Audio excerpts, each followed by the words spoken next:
And we're back. Happy New Year, folks. Happy New Year to Jess. How you doing? Arsenal are doing good, man. I'm good. How are you doing? I'm great, man. The team got 3 points. We won emphatically against Aston Villa.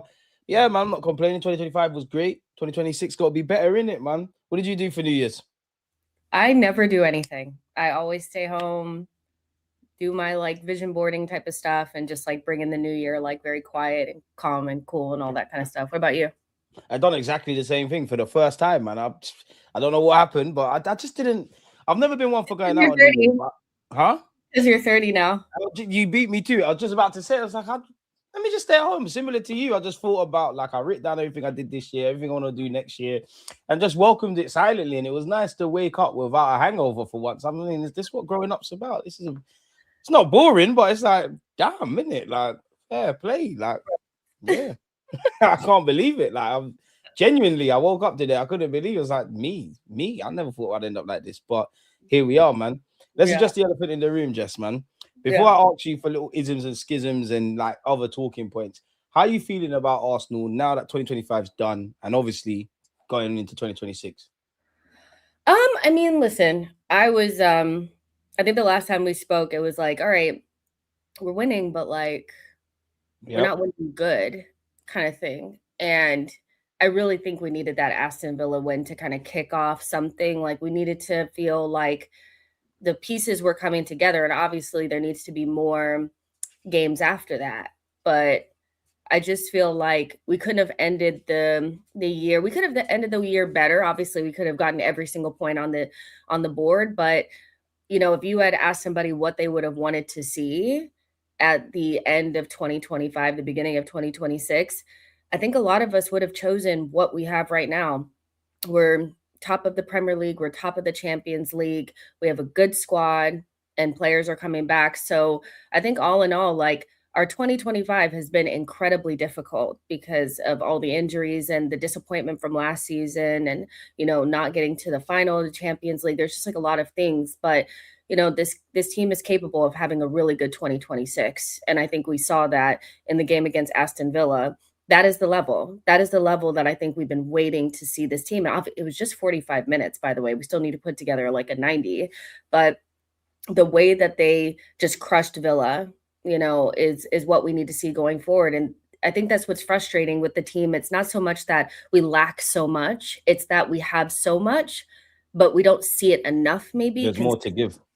100%. So, yeah, I think this team has every capability of having an outstanding 2026, meaning big trophies. So hopefully we do those things. I think you're right, man. On a scale of 1 to 10, how bullish are you then? Obviously, it's January. It's that time of year where everyone's optimistic about, their personal lives, their professional lives, their football team's going to be the same.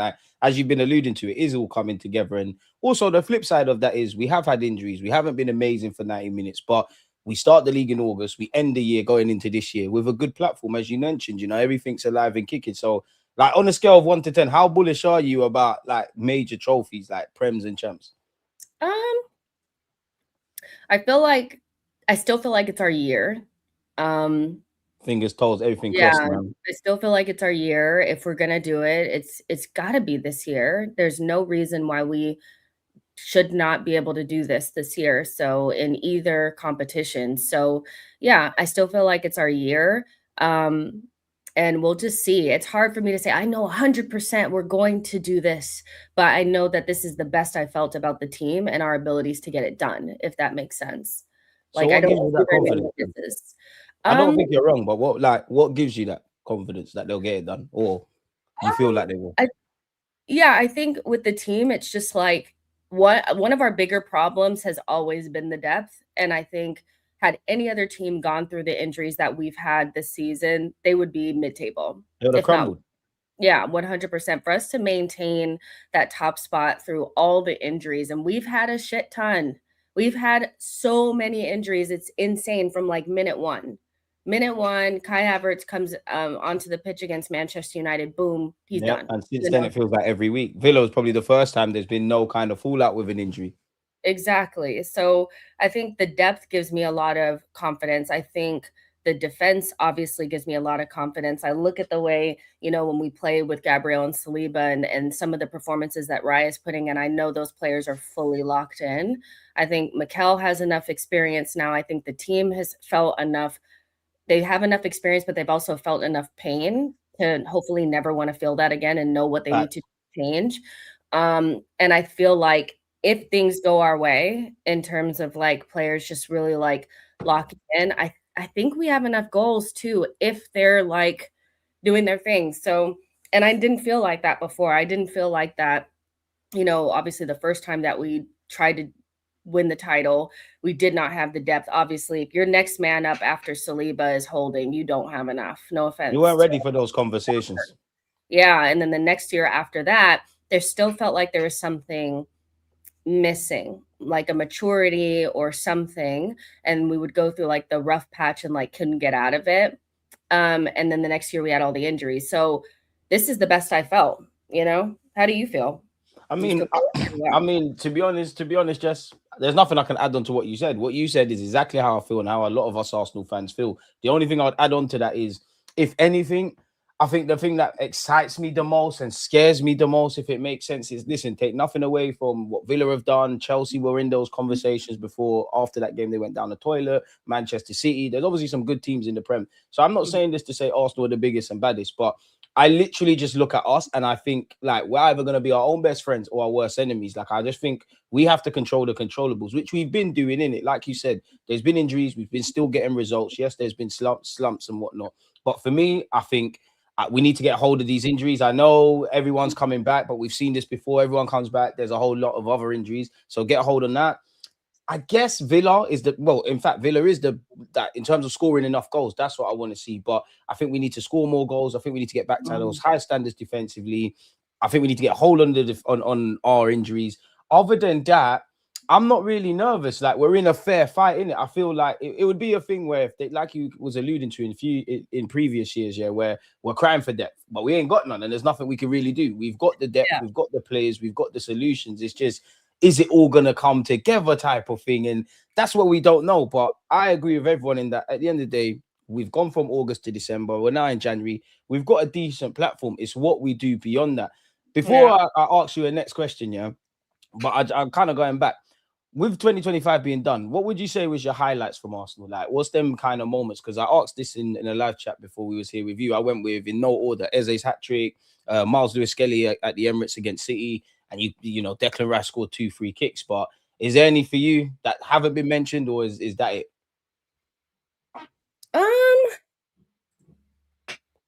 That's difficult because I feel like those are a lot of the same things that I would say.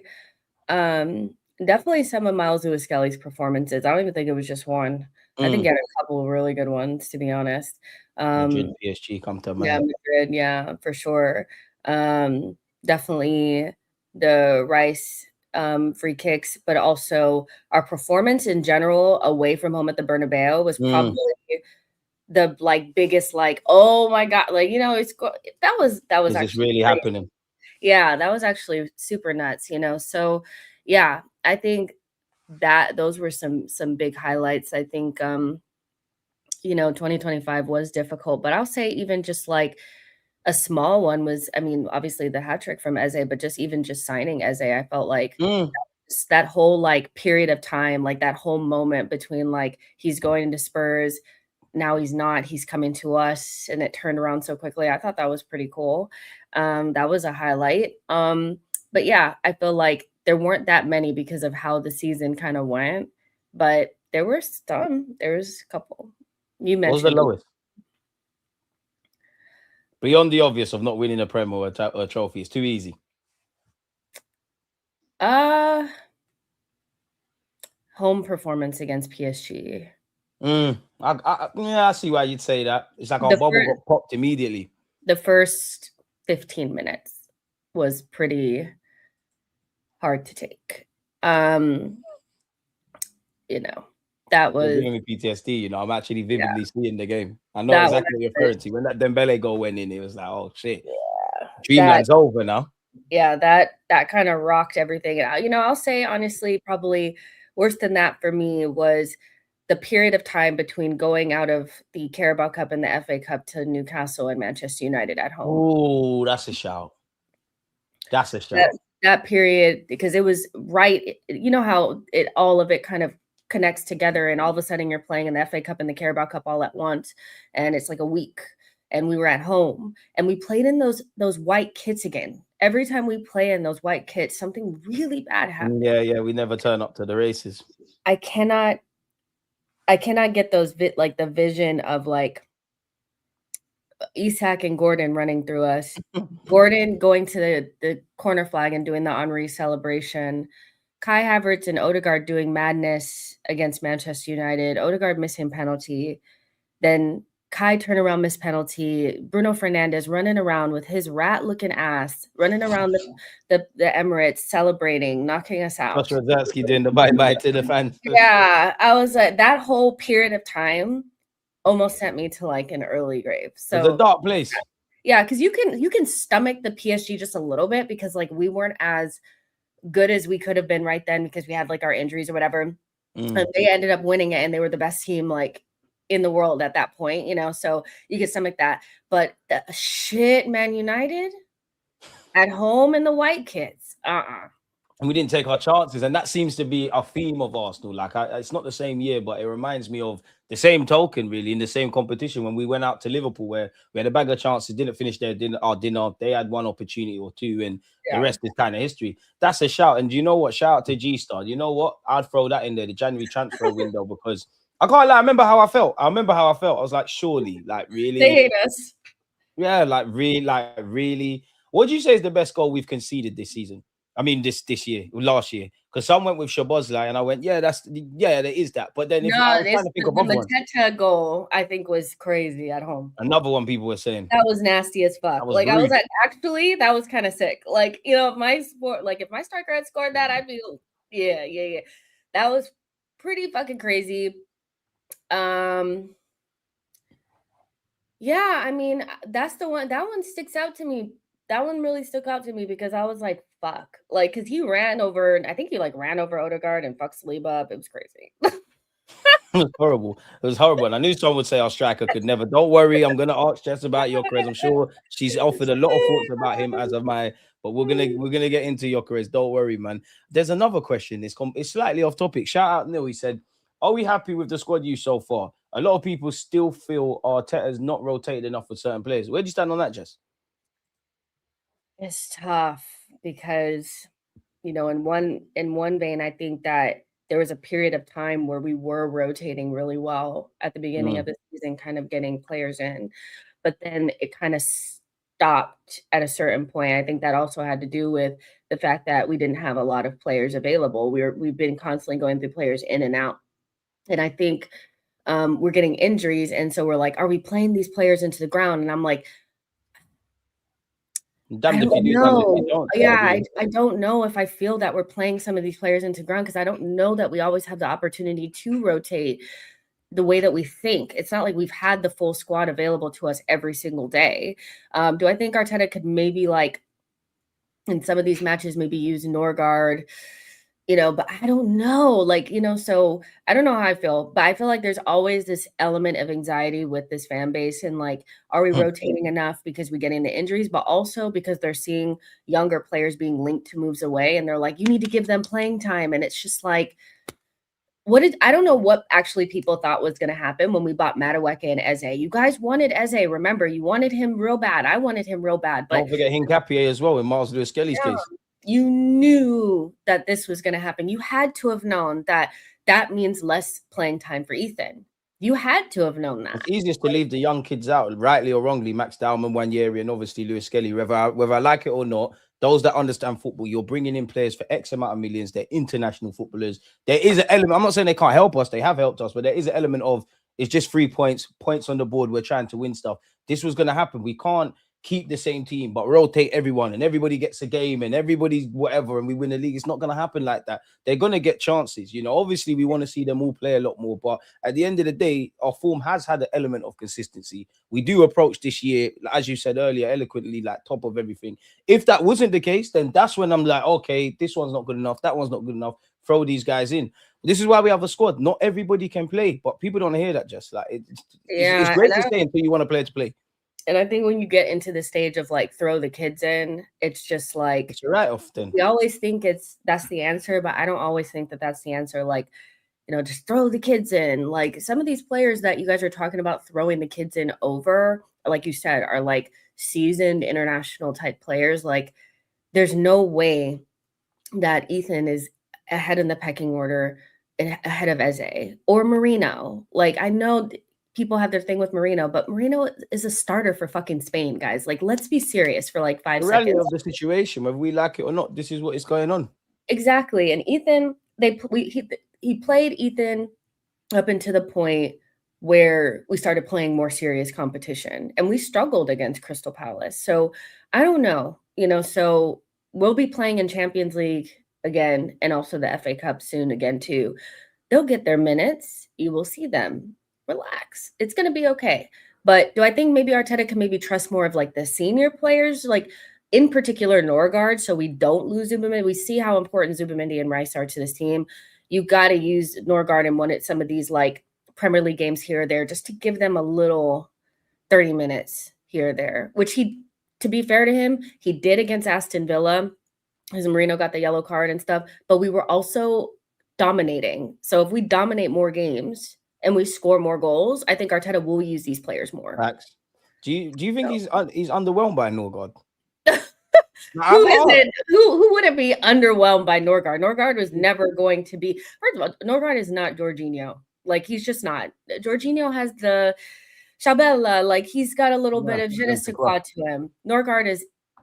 Yeah, but it's like I only asked that, Jess. Sorry to cut you, is because like obviously you're right. He's not Jorginho, midfielder for midfielder.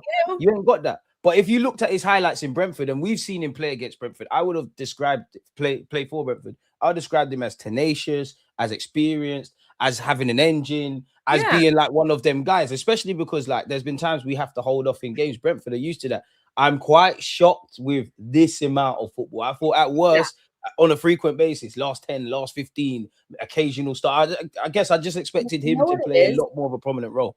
You know what it is? I think it goes back to your midfield being the most kind of like important part of your team. Point.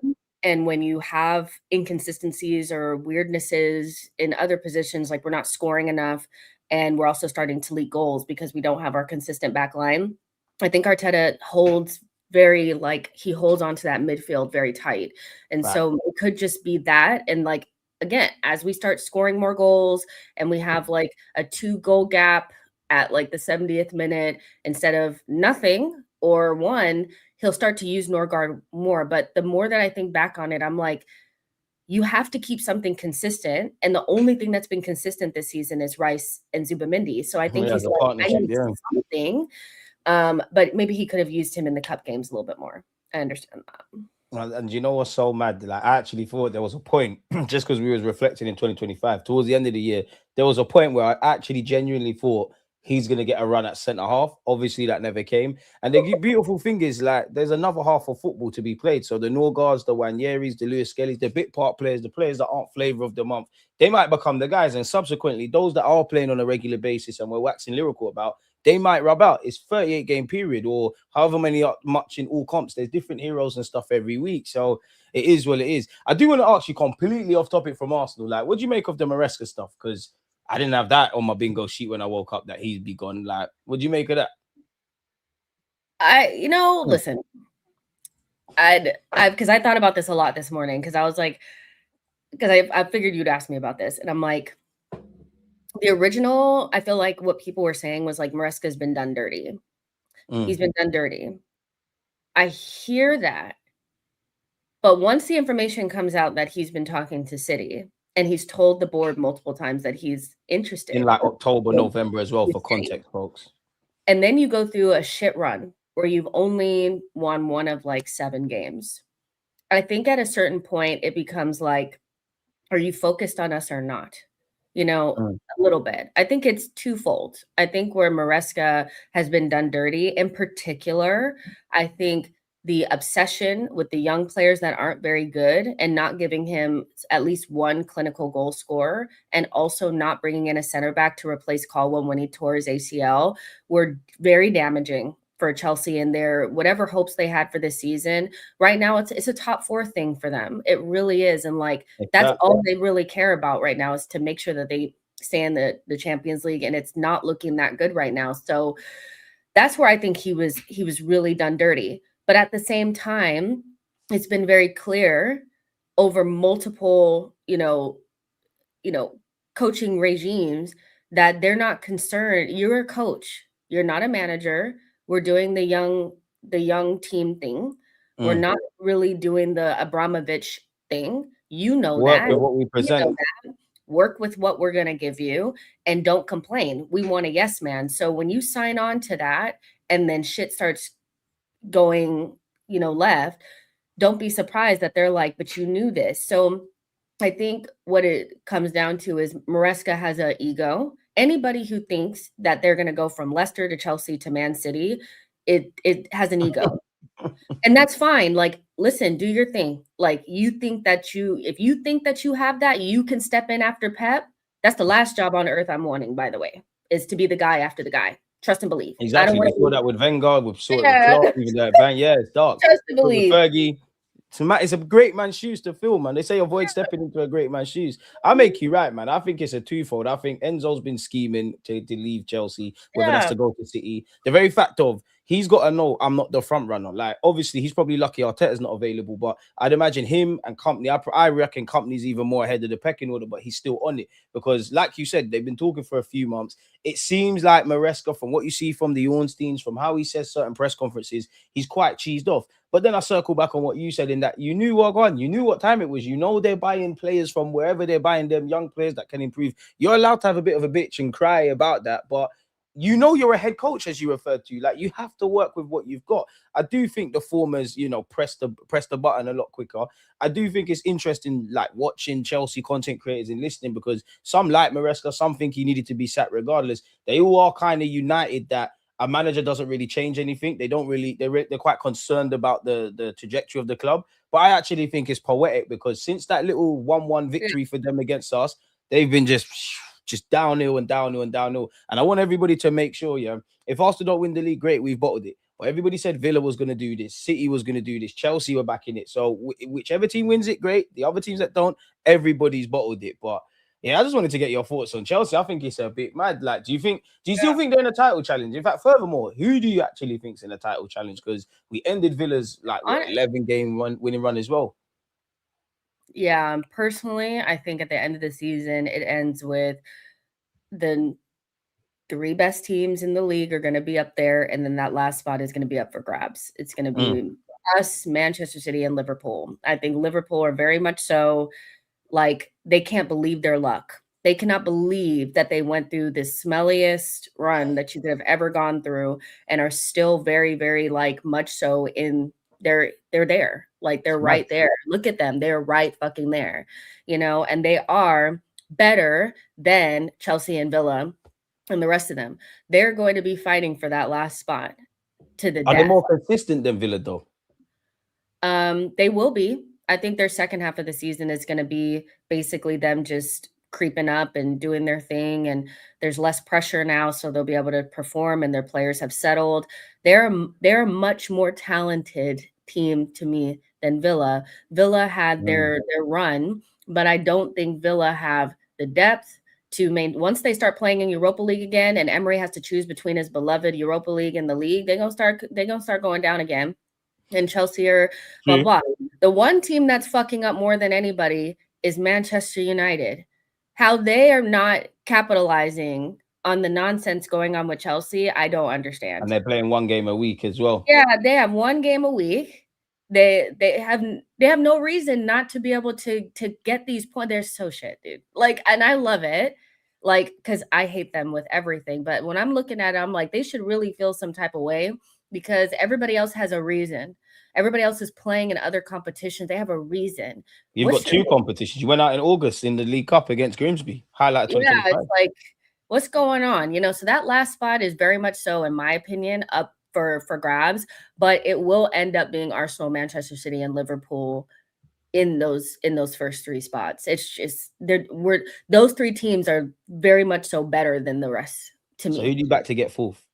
If you had someone put a gun to your head, because are we discounting Man United? I mean, Manchester United, they could do it. If I had to choose one team that I think could do it, I think they could probably, because I think Villa are going to slide down. I just think I was just about to ask you, but you've answered that. I think they're going to slide down, but if Manchester, because we know what Emre's like, to be honest. Yeah, we know what he's like. When it comes down to him in that Europa League, they'll start to slide. They don't have the team. They don't have the depth. We saw they were bringing on players. They had to bring on. They didn't have the depth. That's all I'm going to say. Garcia, lad, I've never seen him kick ball before when he came on. Never seen that. Hello?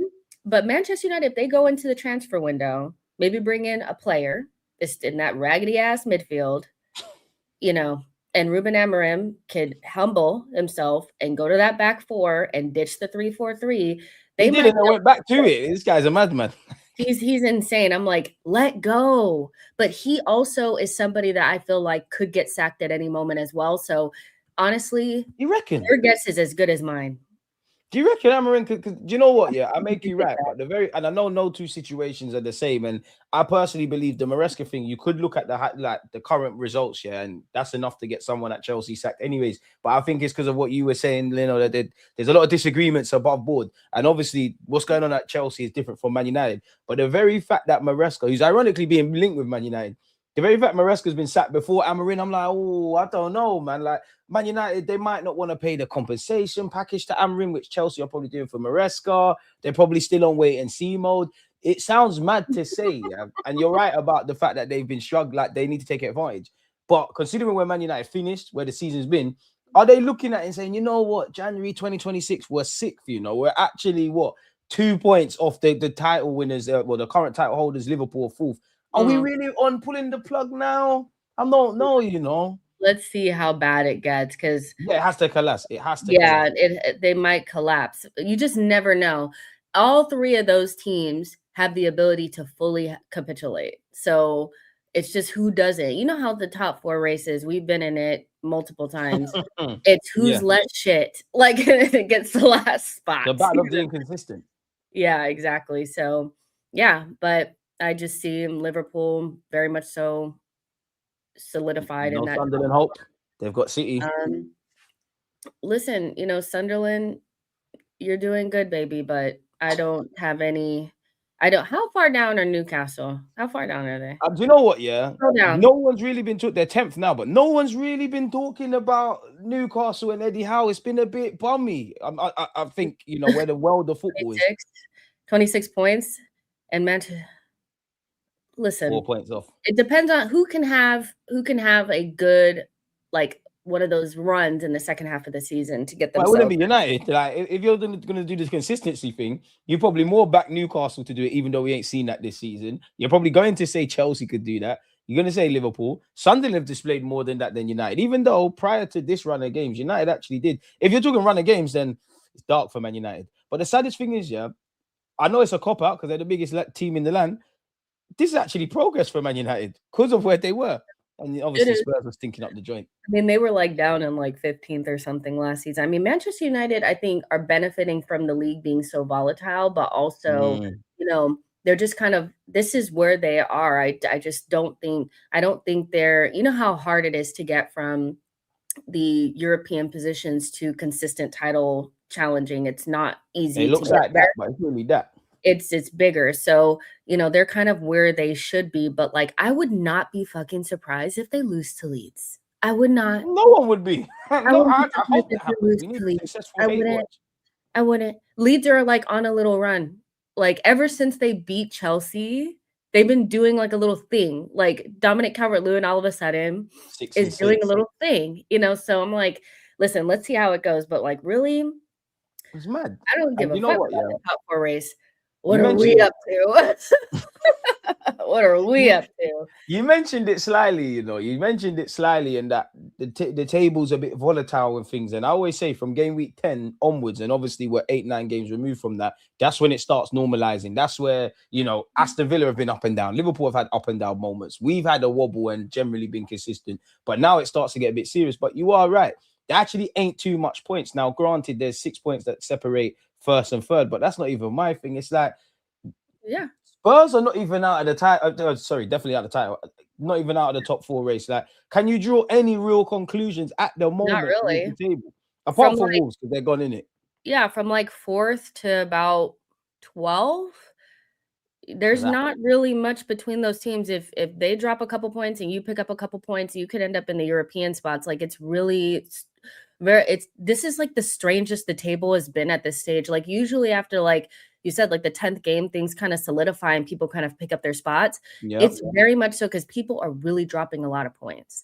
So you don't know what's going to happen week to week. You have no idea. Consistency is just, that's why I was like, as much as like I'm frustrated with us at times, I'm like, could be worse. You could be in better, but sure as hell could be a lot worse. No, you're not wrong. And that's, people will say, oh, you lot are being positive, toxic is a cop-out. It's generally not. We can understand on one hand that we've got no divine right to win every game. We're not going to win every game. All of these teams, including us, are going to drop more points. But considering all the factors that we haven't always been happy about, the 90 minutes, about the attack, about the defense, with the injuries and this and that. Well, why is he not playing Eze? What's going on with Odegaard? Yada, yada, yada. We're 5 points clear with a game in hand, granted, and it could be cut to 2.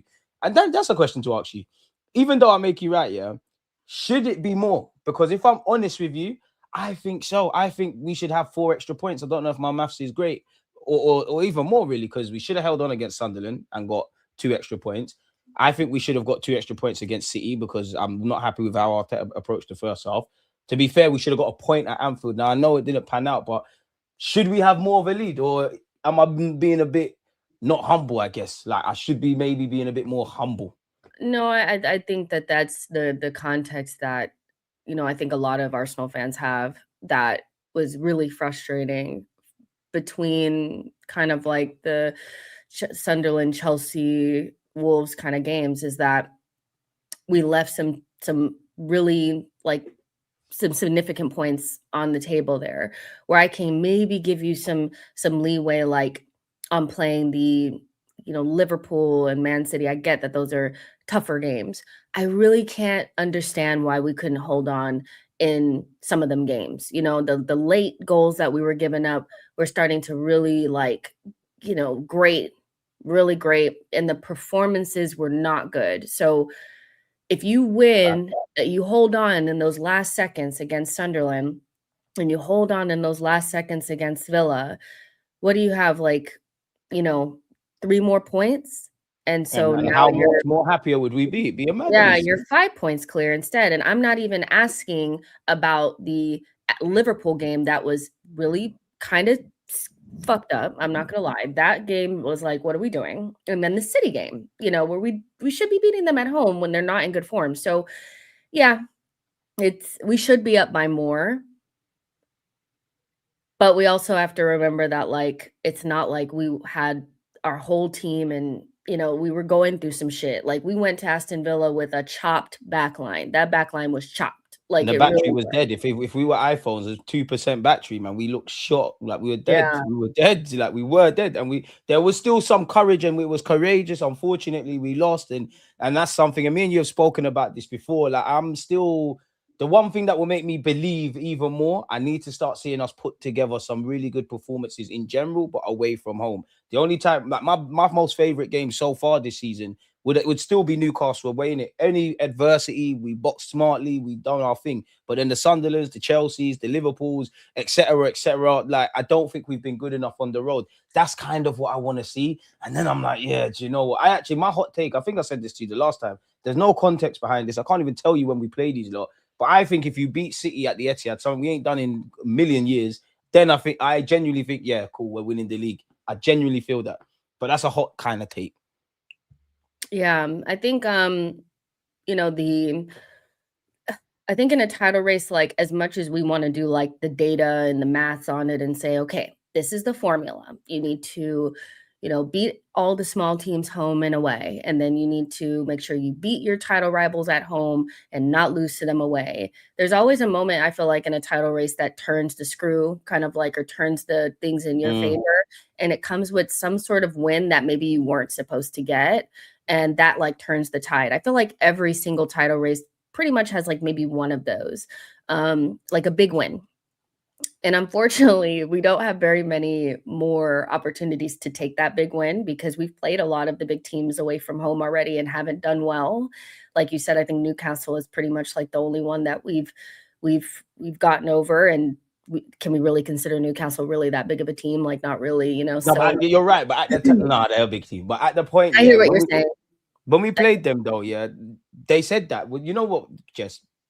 They've said a number of times, this season, and it happened against Newcastle. I'm not Newcastle, sorry, Aston Villa. A number of times, this is the biggest game of Arsenal season. Everyone knows how difficult it is, St. James Park, which I make them true. So then, I'm not saying you're saying this, but just in general, people will say that going into these kind of games. And then when we play them, they find cop-outs. Like, I don't necessarily think Aston Villa was a statement victory to the world, but I think it was a statement to us because me and you have been very clinical of how we create chances, whether that's our players or Arteta. But in recent weeks, it's been more about conversion. Whatever way I look at it, second half, you smelt blood. Man, them were converting chances. I actually was very impressed in the first 45 minutes against Brighton. But going back to what you said, whether it's conceding in the last minute 90 or the last half an hour, we're making games a bit too, like our fans are on seats, edge of seats for no reason. That's what we need to learn. Yeah. Villa was like you said, the Newcastle game, when we get beyond this, Aston Villa will feel like Newcastle, where you look back on it and be like, it was big at the time, but ultimately, like, it's not like you beat City, right? But it was big at the time based on the context around where we are in the season. And they're running Emre versus Arteta. Yeah, they said Newcastle, like, if we don't win that game, we're out of the title race. So I totally understand that. But I think, like Ash was saying, like, I think in the comments, that there is a game coming up soon that could end up being one of those games, which is Liverpool. Liverpool, I'm telling you right fucking now, that these idiots are going to bend over the next time that they play City. They're going to bend over. They're going to bust them wide open. But when they play against us, when they play against us at our spot, they're going to be playing like it's a Champions League final. They're going to be playing like it means more because City pool. Right? Do you think teams generally like up their game for us? Because that's something a lot of us fans consider. Like, when we play them, we're doing madness, and then the other side. Do you think there's something in that?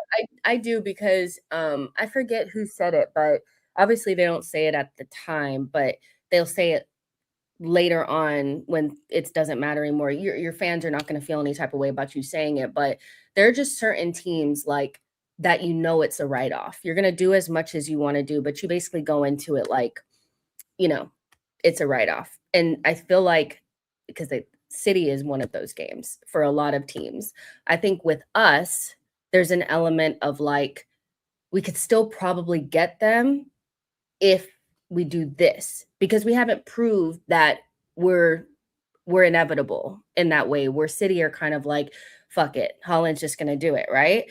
And so I do think there's an element of like, because we'll let a game go through 45 minutes and it'll be 0-0. We give them something to hold on to, and then they start playing hard and all that kind of stuff. City don't do that. They don't let that happen.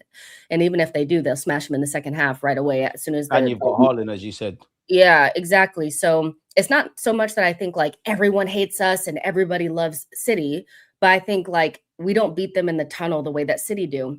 And so that's the thing. They're the only team that I know of that I know for a fact is going to show up against City, because they love themselves so much that they'll show up and play big for them. Is going to be Man United. They still may get slapped, but I feel like they're the only team that I know will go in there and be like, we have something to prove. Like, we're Man United. They'll do it. But everybody else, United, and then they get everybody else is going to be like, oh, well, fuck it, it's over. You know what I mean? So we have to win like every single game. Like, we have to actually like stay ahead of City. Like, it's really, it's really like, because everybody's gonna be playing us hard, but they're gonna start.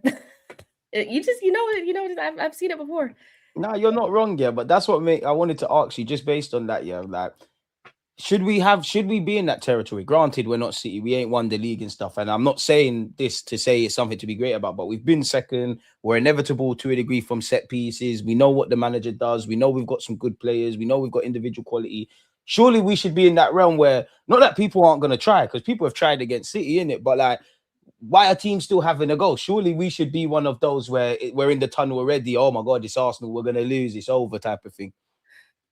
I think we had that. Like, we really, like, we were really close to having that at the back end of that 23-24. Because there were just games where I remember rivals would start watching the thing, and then the opposition would just almost like, they would just capitulate right away. Like, and we were scoring goals in like the 4th minute, right away, game done. And then we'd slap them up like 4-0 in the first half. So we were building that, and then we lost it the next season, because then we became a team where you could come to the Emirates and you could get something. I think you could build it, but it can easily be torn down by, you know, you not performing in one season. So we're trying to rebuild that, and we haven't really done a good job of doing it this season either. I still think teams have a go at us. I think when you go into multiple games 0-0, teams get confident. When you haven't scored in the 70th minute, they get confident. They feel like, well, fuck, we can get something. So what happened against Villa has to happen more, where I think we should have obviously done better in the first half. But when you get the first goal, you have to hit them right away. We scored the first goal, and then the next goal went in like a couple minutes later. We smelled blood for once. And they were finished at 2-0. It was done. They were demoralized. You know, so we have to learn how to hit while the iron is hot. And we just haven't done that this season. So if we continue to be able to do that, teams will start to come to the Emirates and say, it's a write-off. But right now, if I was a coach, I'd say probably can maybe get something. Let's just try this little deep block and see what happens. No, I think you're bang on I think you're bang on the money, man. I think, you know, I look at the Villa game, and obviously it's the Premier League. Sometimes you're going to have to live dangerously. You're going to have those moments. They came, in hindsight, they were probably a lot more scared's not the right word, but they were a lot more scared than I thought. Obviously, we know Emirates had our number. We know the big game hype around it, the 11 game unbeaten run. I think the first half, they were quite good. They were trying to frustrate us. They were counter-attacking. There's some half chances where they didn't take advantage of. The first half, we could have done better. Second half, we smelt blood. We went for the kill. That's what I want to ask you, though. Like, why does it obviously isolate the Aston Villa game? But I'd say from the Wolves game to now, yeah, we've been creating chances. Like Brighton, we should have probably had the same kind of scoreline. Why were we so clinical against Aston Villa versus in previous weeks or historically? Is it the mentality? Is it Arteta's tactics? Is it a bit of both? Like, is it the fans and the energy and whatnot? Like, what is it? Because that was, I don't think it was a statement win, but I think it was a statement win to us. Like, we can score goals. We can go over them hoodoos. We can go into halftime thinking like there's something and just smell blood and do our thing. Like, where do you stand on that? I feel like it's a couple of things. I feel like we were creating enough chances in the last like 3 games or so. Against Crystal Palace, we created a lot of chances. Against Brighton and Everton, we hit the post a couple times. Like, we were due a big win at some stage. I think that's a part of it. But I also feel like there's we don't have a striker that does this, but we have a center back that does this. And a lot of times when you have a player that takes the pressure off by scoring a goal, it relieves the pressure off of other people to relax. I think that person that steps up, like, all goals are not created equal. The first goal, the opening goal, and winners are worth so much more than the third goal. And that's not to the game state. Like 100%. Equalizers, winners, the first goal, those things help change the narrative of a game. Gabriel does that for us, and he's almost like our Haaland in that way, because Haaland does that for them. He usually will score that first goal in the 4th minute, and that just relieves the pressure. And Arsenal need the pressure to be released, because I don't think we have players that are super confident in front of goal like they should be. So I feel like that's why, like, we instantly were so relaxed after Gabriel scored that goal. We were good at the beginning of the second half, but you could just see that they were like, okay, we can do this now. They're taking more shots. They're cutting them open. They're jumping in front of the Aston Villa players. And so I wish we had a player that could do this up front, but we just don't have it. So that's why we rely a lot on that, like that corner or that free kick or set piece to open the game up for us. And it usually comes from Gabriel because it relieves the pressure. You have to relieve the pressure at some stage. He's a protagonist, man. Like, if it's not him, Yeah. it's Rice.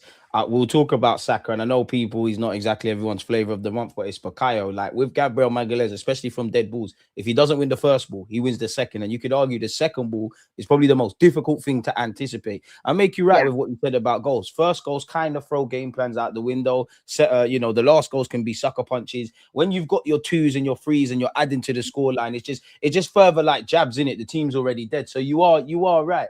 But again, I just don't know what it's down to, because that wasn't necessarily our best 11 out there on paper. You can't have a best Arsenal team without Rice. But in terms of being clinical in that second half and smelling blood, I haven't seen that in a while. Like, to be honest with you, in terms of being clinical, prior to that, and maybe I'm capping a bit, it feels like this season I've only really seen that in the champs. Atletico comes to mind. Bayern Munich comes to mind. The exact same way. Exactly. When you really, Atletico Madrid, because I just looked it up, Gabriel scored the first goal, and then the next goal that we scored was 5 minutes later. So it's just, Gabriel is our most important player in both boxes. Without him, we concede a lot. As soon as he came off, we conceded. And he opens up the game for us like Holland does for them. He's arguably our most important player. So yeah, it's like the question that Valeria is asking. And that's just how we are right now. I think at some stage we're going to need an attacking player to have the same impact as Gabriel. And I know that's what we wanted from Gyökeres. I know you'll ask me about that later, but we don't have that. So we have to lean on Gabriel to kind of be that person. And to be honest, if we win the league with Gabriel opening up most games with a set piece, we don't care. We've got parades. I don't give a fuck. I really don't, but when you look at a lot of our games, especially the ones where they were like, we weren't really scoring early and we were struggling, Gabriel usually opens up the scoring and then things start to go from there. It's a bit of a weird one in that, when you look at a couple of our, even going back last season to City, if I remember correctly, it was either 1-0 to us or 1-1 at halftime. Then obviously second half, once we smell a bit of blood, we start partying. I'd say that's the next step we've got to go at. Like, we're not amazing. Oh, and I know it's an illusion because you can't really, but we're not really amazing over 90 minutes. We're good for the majority of it, but then there's a great passage of play. And this was the first time in a while, which we keep saying, that we actually smelt blood. When you look at this, though, does this give you any kind of confidence? Because they say we're not entertaining. For XG, we've got the most in the Premier League. Goals conceded, we got the fewest. XG conceded and goals conceded, we got the fewest. With everything we've been talking about, the good, bad, and the positives, like, does this give you optimism? Like, does it make you optimistic that we're going to make this? We're going to get used to scoring 3s and 4s, or is it a wait and see thing for you? I don't know. Because we have every capability to do it. We've seen it before. I know that these players are not the most clinical, but I know I've seen them play multiple games where they go 3-0, 2-0, 4-0, 5-1. Things. I know they can do it. So they just need to all get on the same page. And I think what we really need is some luck with injuries and be able to put together a solid team, especially at the back. If our back line is solid, then everything in front of it'll kind of fall into place. But without that, we're just so like those days where we were going like Mascara, Hincapié, Timber, it was dark. It was dark. It was dark. Yeah. And to survive that, that's why I couldn't say anything bad about Hincapié, because I know that this is hard for you, babe. I know this is hard for you, babe. They threw you in there. Right. You're not standing next to Saliba. You stand next to Mascara. You're standing next to Timber. It's dark. It's the blind leading the blind, man. I get it, bro. Like, I get it. So, yeah. But in terms of, like seeing the XG and all that kind of stuff, we see it. We know in the last couple of games we've created more than enough to score. Our players just have to put the ball in the back of the net. They need to relax, and hopefully the Aston Villa game is a catalyst for that to happen.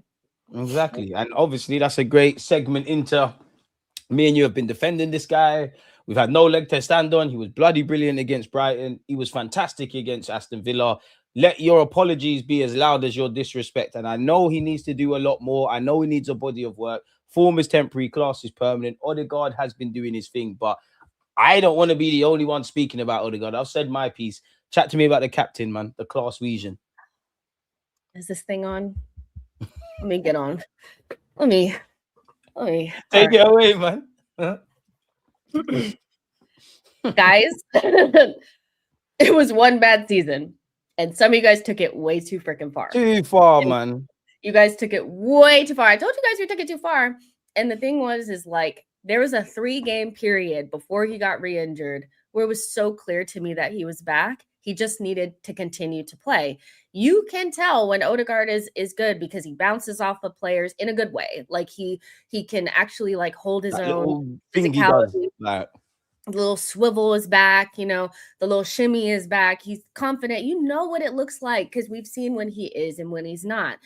It was just one season. And of course, like he deserved the criticism. But when you go from like he's our player of the season to we need to get rid of him, he's holding us back, I hate him, like, you know, lock him in a dungeon, he doesn't deserve to eat tomorrow, then I'm like, okay, we've taken it way too far. You know how I feel about Odegaard. I think to personally, I think, you know, the last 3 games, Everton, Crystal, Brighton, Everton, if I remember rightly, even Everton as well. Like, yeah, he looked better, and we looked better in terms of the passages of play were there, and those natural automatisms were there. We just didn't put the ball in the back of the net. The key for Odegaard now is not to just be the player that keeps the game ticking, because he does that with his eyes closed. What he needs to do is continue. Let your nuts hang pop out your chest, man. And Aston Villa, 100%. You need the goals and the assist as well.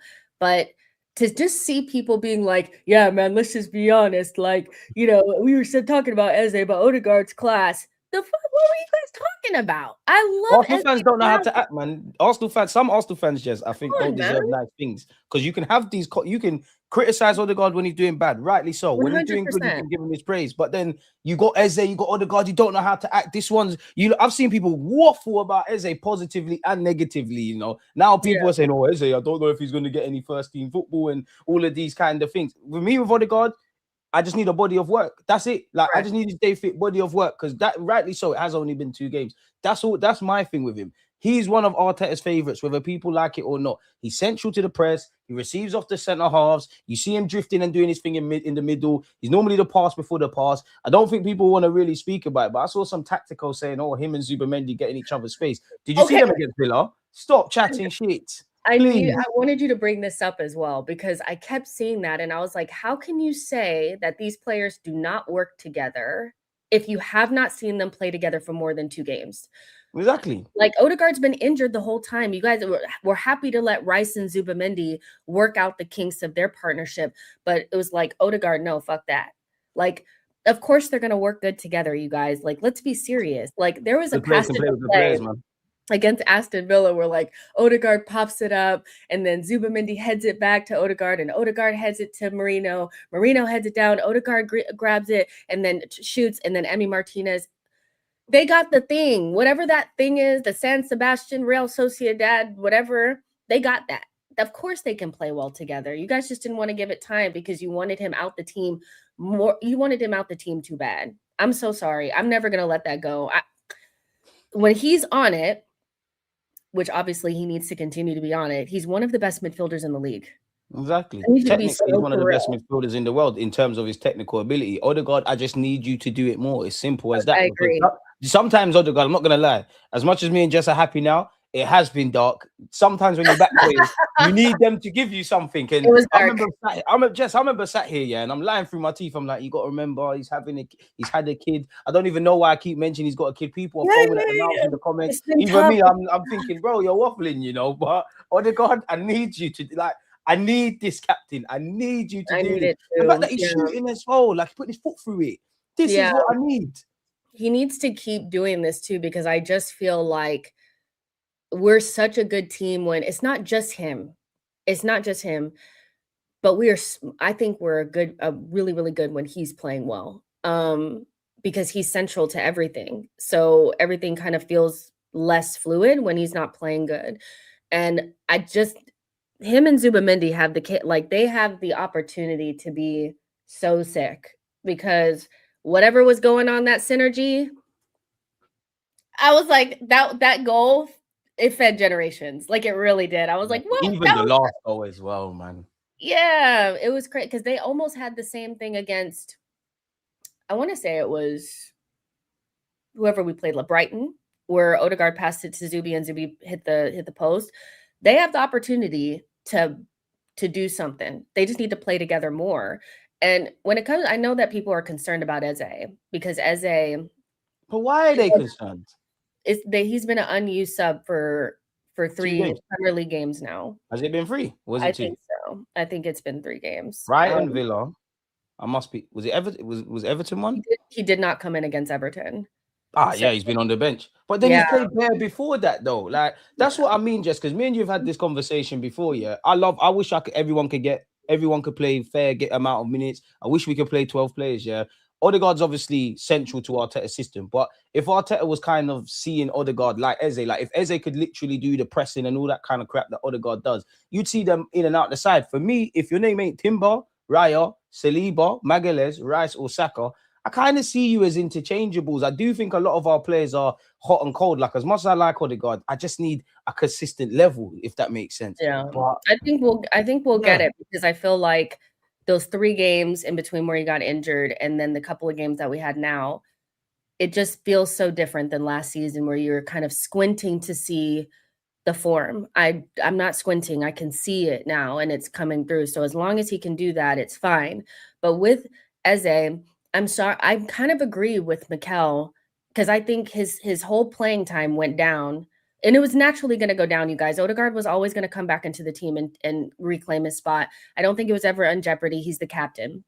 When you're the captain, you don't sit the bench. I'm sorry. And Trossard holding it down on the left is bad news for Eze as well, because that could have been your thing. Yeah, so I'm like, it was never gonna be that. But when you fall asleep on the back post like that, I've seen Arteta do that to Martinelli years ago. Martinelli was never seen again after he had one moment where he didn't track back and they scored. This was years ago. Arteta doesn't play that, so I think with Eze, he just has to buy his time to get his time back. Like, he has to wait it out. But just like people were saying, Odegaard needs to fight for a spot and so needs to fight for a spot, and he's also going to have to fight for a spot. And it's not like he's fighting against bums. Again, when Odegaard's on it, he's one of the best midfielders in the league. So if Eze wants to take his spot, he's going to have to be exemplary. And I don't think what he did in the time that Odegaard was gone it wasn't anything to really write home about. So we're lucky that we have a player like Eze that's not even really in the fold, because we have so many good players, but he is going to be used at some stage. But it's tough, because when Trossard is playing good and he has the bit between his teeth and he's like, I'm that guy, it's tough. Trossard's one of the most I'm that guy in this team. Modern day Freddie Ljungberg for us. Our best performing attacking player for the whole season so far. When it's all said and done right now. Trossard is tough to get that spot away from. And I think he fits better with the team at times, because he kind of knows what we're trying to do. He's extremely intelligent. He tracks back. He works hard. He has end product. It's tough, but Eze is stepping up to a team where the levels are just higher, and he's going to have to step up his levels. That's just what it is. And that goes for everyone. Like, obviously, I wish Odegaard, like, if I typed in Odegaard's season highlights on YouTube and Odegaard plays like that every week, and I done the same for Eze, there's nothing in it between you two. As much as Arteta might talk about pressing, let the best man win. We're not here to make friends. I like, as much as I like the kumbaya thing we've got, we're not here to make friends. We're here to win games. If you don't want to be on the bench, grab your spot. I've never seen Trossard smile as much as he's been smiling, because previously at Arsenal, he's been a bit part player. Arteta, he's made himself so vital. It would be foolish for Arteta to keep him out. We are stronger and more likely to get 3 points with him in the side. That's what I want. I want Arteta I need to get Eze and Odegaard. I can't drop Rice or Zubi. If I don't do that, let me play Eze off the left. Oh shit, Trossard's form is out of this world. Saka's doing this. Whoever's in defense. Oh, I feel like I need to play Wanyeri's taking his chances. Miles Lewis-Skelly. These are the issues we need. We need a squad. Eze's had his moments and he'll have his moments again, but this is the reality of what we're trying to achieve. Before we continue, big up you lot in the chat. Keep them coming. I've seen certain questions. We will make time for them at the end, so keep them flowing. One love for the super chats, people. Let me read them out. Diallo, Happy New Year, Mr. DG, and the beautiful Miss Jessica. Hoping this is going to be our year. Bring home them trophies. Let's have a mega parade. One love, man. What's F said? Jack from AFTV has a theory. I don't know who Jack is, but big him up. That Arteta hasn't forgiven Eze not tracking cash at Villa, hence him only starting versus Wolves since. I kind of hear it. I'm a bit in two minds because I do hear it. Managers do that. But I think Arteta has to have known Eze, and it's something for Eze to learn. You're not the most defensively switched on. He did make a mistake, so I understand punishing him. But mistakes are mistakes, and any professional footballer knows. I mean, manager knows. Man make mistakes. Magalhaes this season has made mistakes. Mascara's made mistakes. Everybody has made mistakes. It's not just obviously mistakes of that ilk. Not finishing your dinner is a mistake. So that's what I mean by we're not here to make friends, innit? Like this is the reality. You know what's gonna kill you. Do your thing. But I'll be honest, I've actually enjoyed Arteta's more ruthlessness this season. I feel like he's been more ruthless. I think so, because I think in the Villa game, he yanked Eze and Marino at halftime. But one of them was knackered anyways. You probably shouldn't have even started Marino for money. Yeah, I feel like he's been more like urgent to like take people off or whatever when things aren't working. And I think what happens with Eze, I don't know if he's just like punishing him, but I think it was just the perfect storm for Odegaard to come back in and Eze to be eased out. And now it's just harder for him. But Arteta does not play that not tracking back shit. And unfortunately, you know, it was just glaring. It was glaring. He switched off and, you know, I don't know, but Eze is going to play a big role. We have Champions League games coming. Let's talk about Zubimendi. Zubimendinho better than Thomas Partey. You lot that were trying to tell me he's not 30 are chatting shit. And you know what I will say? If you think Zubimendi is good right now, where he's been there for 3, 4, 5 months, this Zubimendi is going to look shit compared to the one that's going to be there, innit? He's not going to, obviously he scored. He's never going to grab headlines. He makes everyone look better. And if I'm honest, I don't want to be snooty. Whether you rate Zubimendi or not, or he becomes a guy or not, there's a certain level of intelligence you need to see what he does for Arsenal Football Club in midfield, specifically with Rice, etc. That's me though, Jess. Please, because I feel like I'm alone. I've been gassing it. You're the guest. What are you saying for Zubi? Because him and Odegaard, I needed this. You asked me like a couple weeks ago, was I scared for Zubimendi to play? I was shook. I was getting scared. Jess, I'm looking at you for answers that I know you can't give me. I'm scared. But that's fine.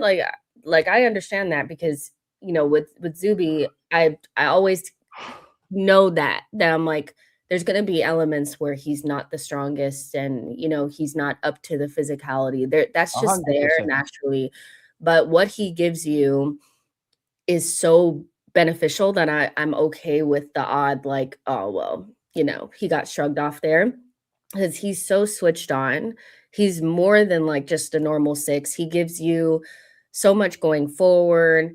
He's just so good. You know, I can now in the making. Yeah, I can see why Arteta was so desperate to get him. That's our rotary.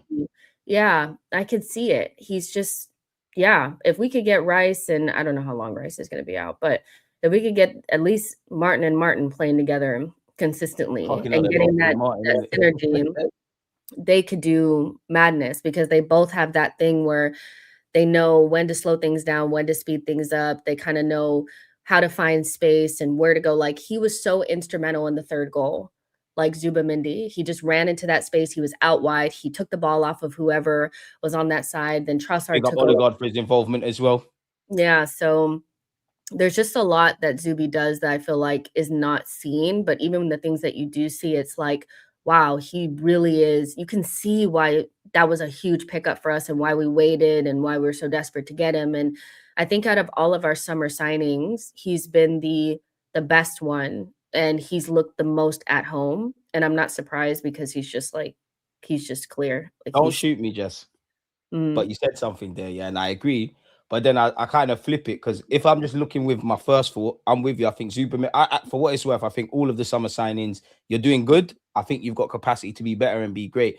Obviously, minutes are like expectations adjusted. Like this, the way I might be looking at Gyökeres might not necessarily be the same I'm looking at Eze, or the expectations I have for Eze are very different from Madueke or Mascara, or you get where I'm going with it, innit? I think you're right with Zubi.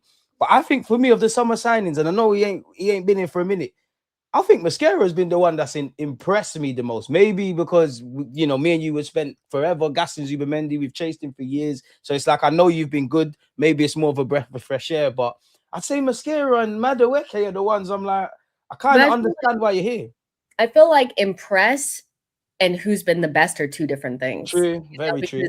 When somebody impresses you, I think it's because you didn't have super high expectations, or you weren't quite sure about this person. I think Zubi has fit. I do feel like he's fit in the most seamlessly, but I mean, I miss Mascara down. Like that first performance that he had at Anfield, I was like, he's ready. And I think where, you know, Hincapié and Timber weren't so, you know, they didn't fit right. Like he's just such a perfect, like he's always been in. Yeah, he's like a twin tower, just like Saliba and Gabriel. And we need that. Our center backs, like Arteta always says, need to be fast. They need to be tall. They need to be able to pass from the back. They need to be able to do all those things. And miss Mascara, I can't wait for him to come back because he was so good. But again, Hincapié has been great. I love Calafiori. It's not that I don't like those players. I just think Mascara was like fire. Like I do. He only had like one bad game, and that was the one against Newcastle. Yeah, again, Arteta hooked him at halftime. Those are just not things that we see from Mikel that often. And that ruthlessness is going to get us over the line. And like logically speaking, if you want to achieve something in life, you have to be a version of yourself you haven't been before. When it's all said and done, we've had disappointments, but we've been good in the last 3 years. We need to be great. So whatever I believe, as much as me and you are waxing lyrical about Odegaard and Zubi, we need more. Mikel Arteta, whatever you think you're good at, you need to become great at it, innit? Because being good has not got us over the line. It's been a great thing. Big up everybody in the chat. This is an interesting question, Neil. Before I circle back on this, because it's on brand with the Zubimendi stuff, Dallo, appreciate the super chat. Eze will cook when the sun comes in March. Man, I hear it, man. Listen, any player who wants to cook at any given time, do your thing, innit? That's what you, me, Jess, everybody wants, by hook or by crook.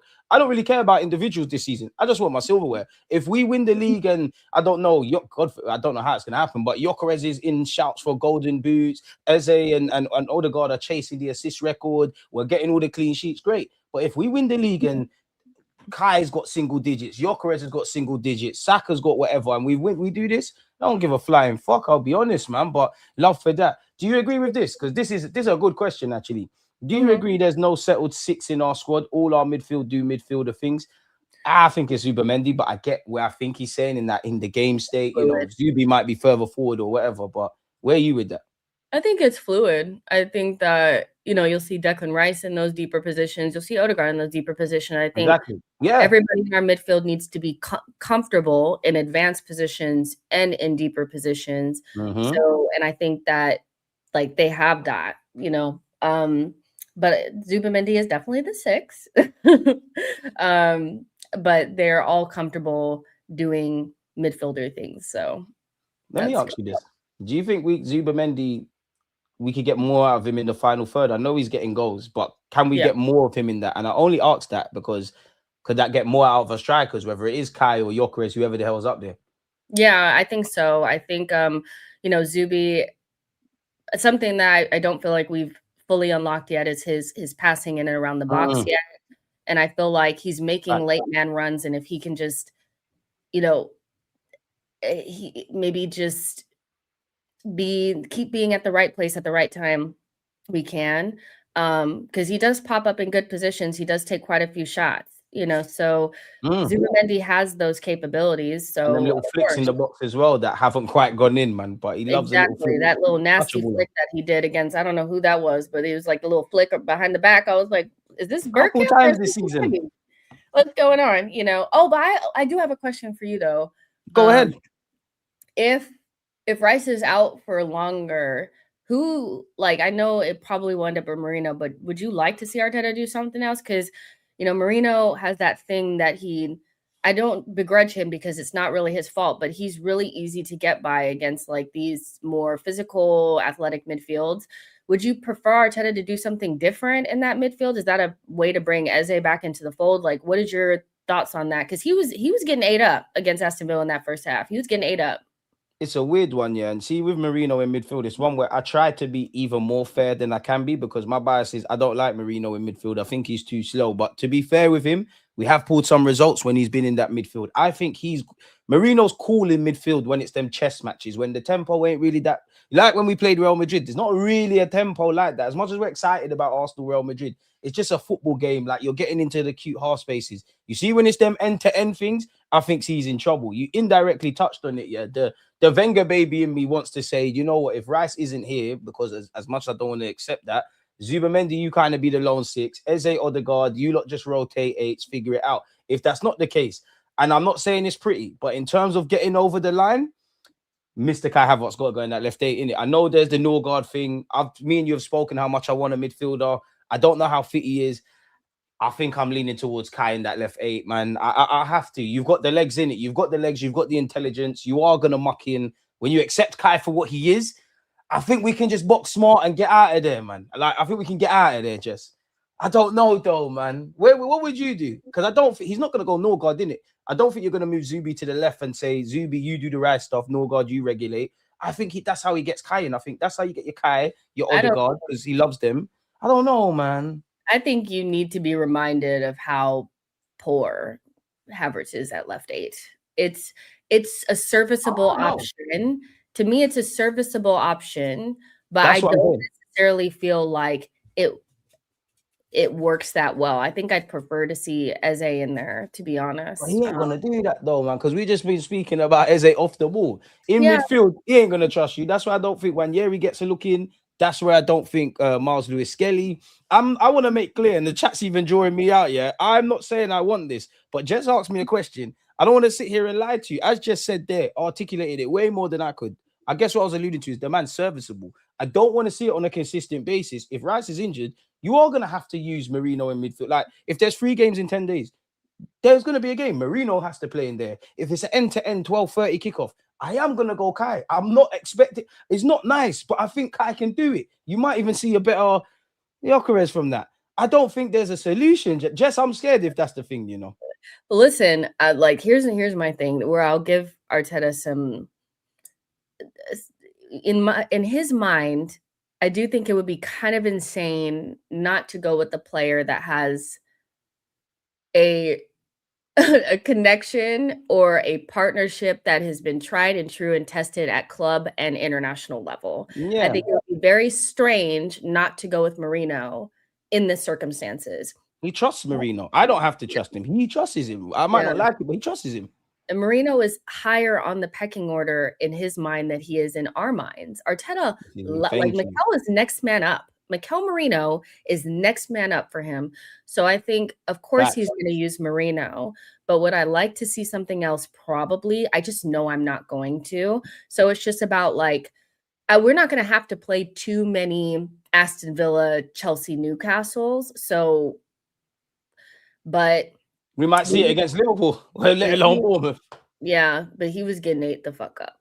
Like that first half, I was like, damn, they really were like, cool, Rice out, Marino in. We're just gonna go. And Onana was just going in the spot that Rice would have been. Onana came off as well, be real. We're lucky. And also, guys, I want you remember when you guys wanted Onana at this club? That's his biggest problem. Is he could have blamed us right then. He could have kicked the ball right in the back of the net, but he got into the box and his brain said, I'm too far forward. Got a nosebleed. That guy would never have been good at Arsenal. I'm sorry. I would have had him in the squad, but yeah. I can't lie. What are you saying for Gabriel Jesus? I think Jesus is our best striker, and it's only a matter of time before he's starting. I think Arteta just doesn't want to rush him, but we just look so much better with him in the team. The Gyökeres thing is so tough because I think he had a better second half against Villa, but it just still was so like, I need more than you kicking the ball off of the player and doing stuff, doing the hard work stuff. I need to see something else. Like nothing separates you from Marino, Kai, and Jesus if that's what we're doing, in it. Yeah, but Arteta's waiting on his German prince. Like he really is. Like once Kai is fully ready, he'll be starting. But I think Jesus also has a good opportunity to start some games. I just don't know if Gyökeres gives us enough. I feel like it feels almost like a man down at times. That's harsh. I disagree with that. I agree with everything else. I disagree with that. Because teams doesn't start to go offer further forward when he comes off, surely. I just don't think. We definitely are clutching at straws with him now. Yeah, I just don't feel like I can pretend like I'm fully invested in Jesus's busybody gimmick, because at least I feel like things are happening. He's running around, flipping the ball and holding it up. Gyökeres, he's just either non-existent and there's like nothing happening, or he's getting it and it's just clanging off his ankle. And then on top of that, when you get chances, they're not going in the back of the net. So it's tough. But like if I had to pick my 11 against Liverpool, you know, which is like our or next, even Bournemouth, or like I would just go with Jesus and just call it a day. Like, you know, but I don't know. I hear it. Well, I got to ask then, can Kai get the best out of Gyökeres? If you could get them both in the side, you keep asking me that. I don't want to see the box crasher second striker nonsense. I'm just not into it. I don't want to see Kai Havertz in midfield. It's just at this stage in my life, I don't want to see non-midfielders in midfield. I don't want to have to squint and like, oh, but that wasn't that bad. I need midfielders doing midfielder things. He's not a midfielder. I don't think he can get the best. It's not like Kai Havertz is a great creative passer or anything like that. If anything, Marino is a better passer than him, and can pick a nice little, you know, a little behind the backline pass. Kai is not this second striker thing like that. People, I'm totally against it. It is going to sound very mad, but I've said this, and this is one reason I'm just kind of on Kai in midfield, even though I wish we wouldn't have these conversations.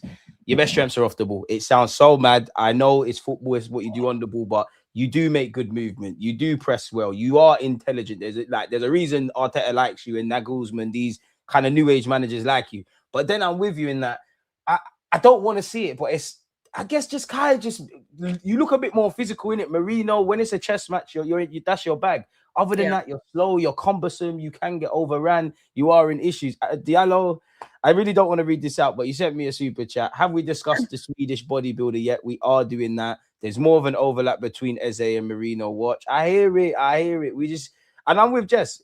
I can't lie. Kai gets fit. It's Kai up front. The way I look at Gyökeres at this moment in time, I'm going to back you, going to stay beside you, but you're just a tool. You're not really an individual. You do work your socks off. Not that I'm praising you for that. You do obviously occupy centre halves. You do obviously drag people towards you. I hear that. You're doing all of that. There was also a lot of excuses I could give you. But if that's what I'm talking about, there's nothing that really separates Marino, Gyökeres, Kai Havertz, and Jesus. So we got 4 man. We just got I'm looking at them in the same way we probably looked at Trossard and Martinelli. You know, whoever's the one doing it for the 3-4 games, that's your thing. And then we move from there. The one things I would say with Gyökeres, and I have wanted to see it get better game in, game out.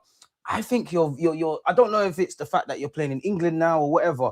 The lack of anticipation for a striker, especially like we didn't have to rate you. I don't even care about your first touch or whatnot. Like you're never really in the box and scoring those instinctive, ugly finishes that when me and you were sat here in the summer, I said the ugly goals were the one thing I wanted from him. So I'm going to back him all the way. But Jess, unfortunately, I'll make you right. It's not even that you're getting at the guy. It's just... No, I like Gyökeres. I just... You know, I don't know. There's just something that's like, I just don't think that he's progressing quick enough. And I think people are being incredibly shameless, like where they have no patience for anyone else. They have unlimited patience for a player that was meant to come in and just basically be scoring goals. And you know, they were never this patient with Raya or Havertz or anybody like this. Oh, no, they were. Havertz, yeah. Raya, definitely not. They were. I've never seen someone giving so much excuses like Kai. But even that, Jess, people do the Moyes thing, Jess, where because I like Kai, I don't care about Gyökeres. Because I want Gyökeres, because I'm fucking done with Kai, I'm going to gas up Gyökeres and hate Kai. Bro, if your name is not Declan Rice, Magalhaes, Saliba, Bukayo, Timber, Trossard on current form, anything can happen to you, you know? Like, anything can happen to you. It wouldn't surprise me. I don't think it's going to happen. But as much as we was waffling about Odegaard, it wouldn't surprise me if Odegaard was dropped at some point because you ain't made yourself indispensable per se.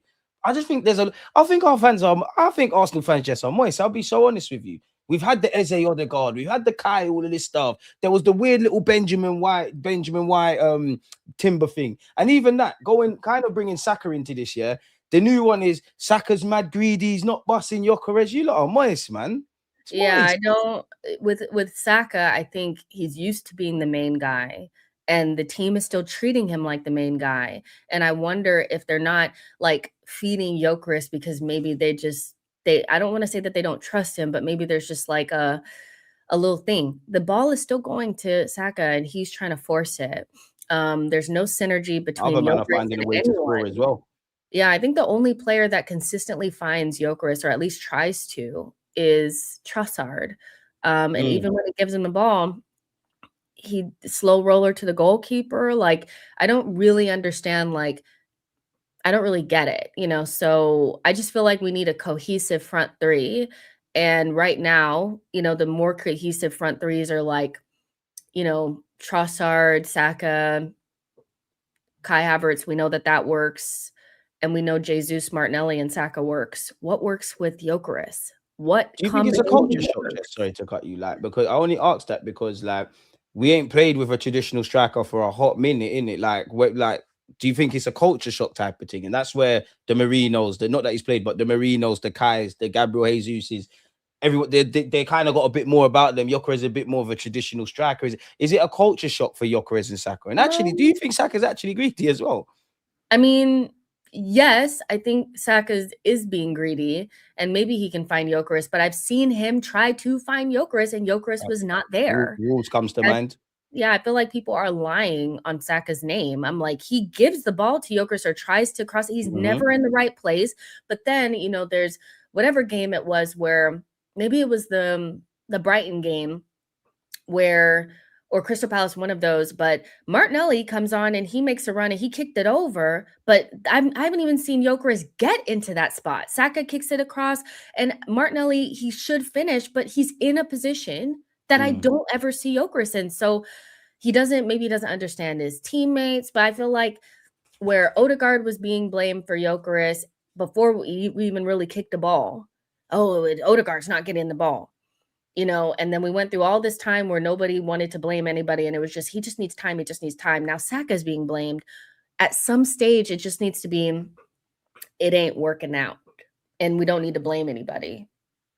If that's the case, just like, do we just buy another striker next summer? And it's not to say alienate Gyökeres, but you're kind of what you are now, or what I think you are. Like, you're a tool in the toolbox rather than like a starter. Do we just nip it in the bud and bring in another striker and you're part of the squad, like you're the option B, the bulldozer? Or do we then go, next season, he's had a year to adapt, Arteta's had an extra year to maybe tweak things, maybe takes inspiration from Pep Guardiola and Haaland and things of that ilk? Like, where would you be at? I know it's difficult to answer on the 1st of January 2026, but nonetheless. Well, I still think there's a chance that Gyökeres will come good to a certain extent. And I wouldn't be like maybe desperate to get rid of him this summer or anything like that. But if I had to make a little shopping list right now on things that I feel like we need to get this coming summer, a left wing and probably a striker would be on those lists, you know, because there's going to be a decision made on Jesus. I think he'll go this coming summer. So you need a backup striker and a main striker. And I still feel like we need a striker and a left wing and a midfielder, you know, so yeah, but I really like Gyökeres, and I still think there's a chance that he could come good. There's something to like. He's limited, but there's something to like. You just might not be the guy, and that's okay. Yeah, that's okay. Yeah, exactly. And maybe he's just taking longer than others. I mean, but at the same time, we don't have time, and we have other options. And I like the way those other options, they just feel better right now. So I'd rather just go with those, and maybe just taking a little bit of the pressure off might help him. He's been kind of thrust into the spotlight the whole time. Nobody else has really been available. Maybe taking away that spotlight and then adding, you know, I don't know. But I agree with Kevin that like Jesus kind of gives us a little bit more. And the thing with Jesus, I just don't know how many minutes he's got in the legs, man. Because who did he start against? Palace. He did look like someone that's been missing for a minute. But I can't. You know what? If everybody was fit, I think it would be Kai. But I think if you had 100 Arsenal fans, they would say 100 different. That there'd be 100 different answers. That's where I'm at. Like, whichever's the one in it, just get the job done. I'm really kind of reliant on everyone else. I feel just that I'm personally back in this, really just believing in Saka in the attack. I know we're doing all right, but I still need kind of purple patches from everyone, if that makes sense. Let me just believing in Saka I mean, wholeheartedly believing in you. It's not that I don't think you lot are good players and I'm backing you. It's just I've seen 3 years of I Saka don't even making think the difference. I don't The even think others, Saka is making the difference now. I he feel is. like So he's probably the number one assister for own goals. If we were to, it's still to this point, if we were to bet, big up Trossard as well, because if I haven't made that clear, Trossard, you've been doing your thing this season, he's but been our best attacker. he's been our best attacker, as we said earlier. But Saka's still the one I'm like, if you don't make it happen, whether you're good or not, I still am a bit nervous. I like Odegaard. We've been waffling about him. I still don't know if you're going to get me them goals and assists or engineer that. The same goals for Trossard's doing his thing, so he's irrelevant. Martinelli, it is just Martinelli, Jesus, Gyökeres, these man. It's really Saka and Magalhaes. Like what you mentioned when you mentioned Magalhaes earlier. Like, I'm gonna be real, just because go ahead. Know, it's just on. It's. I'm sorry, but I love Saka, and I do think he's being blamed for Gyökeres, and that's not on him. But in all this selfishness, I feel like that he should be doing. Where are the goals? Where are the goals? I feel like we played so well against Aston Villa, but I thought he had pretty close to a stinker. I'm not gonna. I don't think he was great in that game at all. Was he shit in a minute? He was good against Brighton, no? Yeah. I think when we say like he was good, I feel like a lot of times it's like he's doing his normal Saka thing, but there's like another level that I feel like he needs to reach for us to like really push for the title and like do things. And I don't feel like I've seen it yet. It's that's like how I feel about our he's whole in the attack. neighborhood. Yeah, but you say that about the whole attack, but Saka is the guy. So his expectations are actually higher than like a Trossard, who for me is outperforming him right now. But then is he playing bad? Or is he dying by the standards we know? He's not playing poorly, but this idea that like he's definitely, to me, not carrying us right now. This idea that he's not carrying us right now. He needs to go to another level. I feel like we're not getting enough yet. He's coming back from injuries and stuff like that, but I think we need more from our main guy. So let me ask you this then, yeah? Because obviously we scored 4 goals. And historically, me and you have spoken at great lengths about Mikel Arteta's creativity, like put the handbrake down, whatever you're doing. I feel, to be honest, from Wolves to now, I still don't think we're out of that. I still think only time will tell, but I think it's more of a conversion issue. If we're saying that about Saka, regardless of what we think about him, Gyökeres, regardless of what we think about him, everybody bar Trossard in that attacking unit, right? Bearing in mind, Declan Rice is still up there for big chances. Is that still something for Arteta to address then? Is that still a problem with us? Oh, absolutely. We like, honestly, if we went into the January transfer window, the one thing that we'd probably want a defender, maybe, or midfielder, but we need more goals, especially since like City are going out there and buying somebody who's definitely just there for goals. They're buying Semenyo for goals. That's what they're bringing him in for. Pep has talked about him as the striker. So yes, like, here's the thing, is if Saka is being lauded because he has the most XA and most chances created, fair enough, but then he's not our guy, because the main guy is going to be the person putting the ball in the back of the net, and we still need that. And I've always said from the beginning, Saka has been misprofiled as somebody that can do it all, but I think he's better supporting somebody who's going to put the ball in the back of the net, because his best qualities are creating chances. And we still haven't solved the goal scoring issue. So, maybe it's not a Saka thing, but when you tell me he's the guy and he's going to get 300,000 pounds a week. Jess, you're turning into one of those. I'm not really turning. But like Roy Keane. Listen, he either needs to do more, or we need to find somebody to be the guy and stop calling him the guy. Because what we don't have? We don't have like this is probably a bad example because he's not playing good right now, but we don't really have like a Cole Palmer type player. We don't really, have a player that's coming up with those big goals out of nowhere. And that's what your guy is supposed to be doing. If his main thing is he's a good creator and Cole Palmer from open play is scary. It is, but at the end of the day, the reason why he gets praised for stuff Saka's killed for. I'm not gonna cap. I'm just saying, I don't think I get it, and people want to. I know it's because it's Saka, but ultimately, like, if he's not the person that's coming up with the big goals, and we're just talking about it, people need to finish what he's creating for them, then we need a guy. We need a guy. I disagree with that. We need a guy. Like, You know, all of our guys of the past have done both, I feel. The True. guy, you True, know, but we know Saka ain't no Alexis though, man. We ain't got them guys. We ain't got those robots, and that's where like we've that's what we're missing it because we've got inevitability in Magalhaes and Saliba and Timber in defense, an air of I can't really say Odegaard and Zubimendi, even though I believe in them, but I would say we've got that in midfield with Rice. When you start looking at our attack, I would say Saka's there, but on current form, you know, I ain't got a leg to stand on to rebuttal what you're saying. Goals win games in it, and yeah. Where are the goals? Like, and that's fine because I know people are hearing like she hates Saka. Fair, like if that's what you hear, but that's not what I'm saying. Don't hate Saka, but I'm saying he either needs to be the guy, and the guy's going to give us more goals, or we need to buy the guy. It's somebody to get on the end of all this XA and all these chances created and all that kind of stuff. But usually your main person is a goal scorer. It's an Alexis, it's a Thierry, it's something like that. And we need that. And maybe Eze was supposed to be that person because that was his main thing. Eze's too much of a moment, man. I love Eze, but I don't think you're wrong, Jess. But you see, with Eze, I've clocked it's more of a moments thing. You're like, you know, you've done well. You've done well at getting the whole 90 minutes in the North London derby. You got an assist against City. I'm sure you did it against Munich.